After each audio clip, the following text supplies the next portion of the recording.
युग चार होते हैं। उसमें एक गुप्त युग होता है जिसका आयु 100 वर्ष का है। उसे मिलाकर 5 युग होते हैं और ये 5वां युग गुप्त युग 100 वर्ष का युग को पुरुषोत्तम संगम युग कहते हैं। और जो अभी यह चल रहा है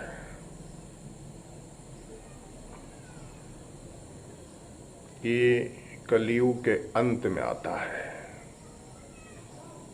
अभी लगभग कलयुग का समाप्त हो चुका है।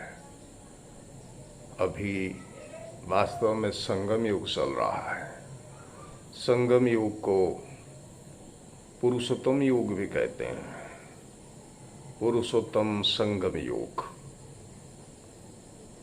इस युग में परमपिता परमात्मा परमेश्वर सृष्टि के नियंता, सृष्टि नाटक के क्रिएटर, डायरेक्टर, मुख्य एक्टर वो इस समय धरा पर आ चुके हैं। जब आते हैं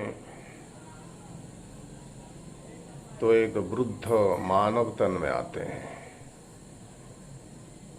अलौकिक नाम रखते हैं प्रजापिता ब्रह्मा।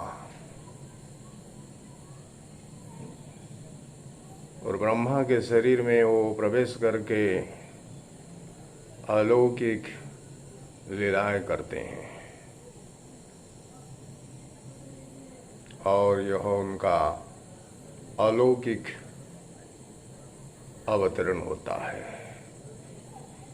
और ब्रह्मा का अलौकिक जन्म होता है और ब्राह्मणों का भी अलौकिक जन्म होता है।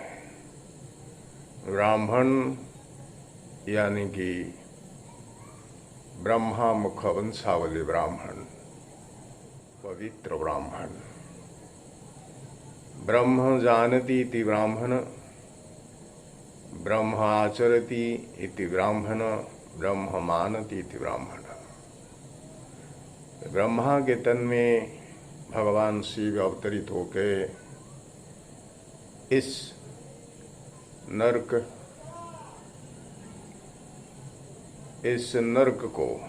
नरक रूपी कलियुग को स्वर्ग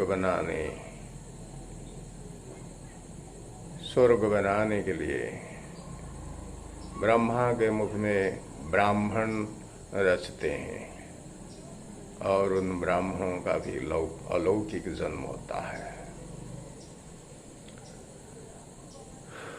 और परमपिता शिव भगवान ब्रह्मा के तन में अवतरित होके ब्राह्मणों को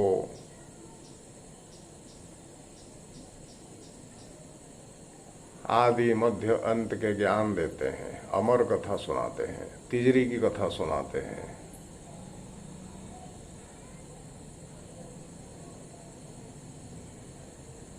गीता ज्ञान देते हैं जो सच्चा गीता ज्ञान है, भगवान के मुख निःसृत गीता ज्ञान है।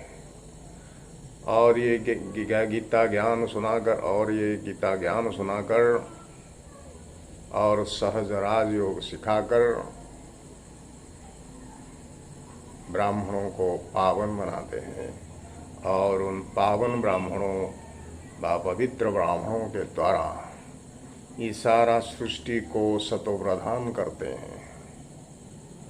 और तब ये कलह युग के अंतिम चरण में महाविनाश होता है जिसे महाभारत लड़ाई कहा जाता है।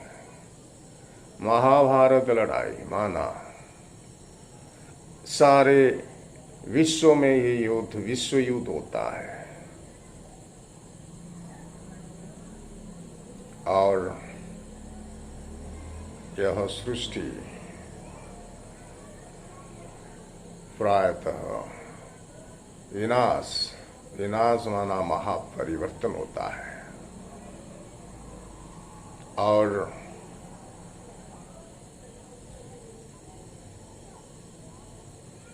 प्राकृतिक विपर्यय, नेचुरल कैलामिटीज के द्वारा भी यह सृष्टि परिवर्तन होता है। और महामारी, महाबीमारियों के द्वारा भी यह सृष्टि का परिवर्तन होता है। और इस तरह ये कलियुग सत्ययुग में परिवर्तित होता है। सत्ययुग को स्वर्ग कहा जाता है, वैकुंठ कहा जाता है। स्वर्ग माना जहाँ सुवर्ग रहते हैं, माना अच्छे लोग रहते हैं। और वैकुंठ जहाँ अपने कंठ तक संपदा संपत्ति भरा हुआ हो। और इस सत्ययुग में ना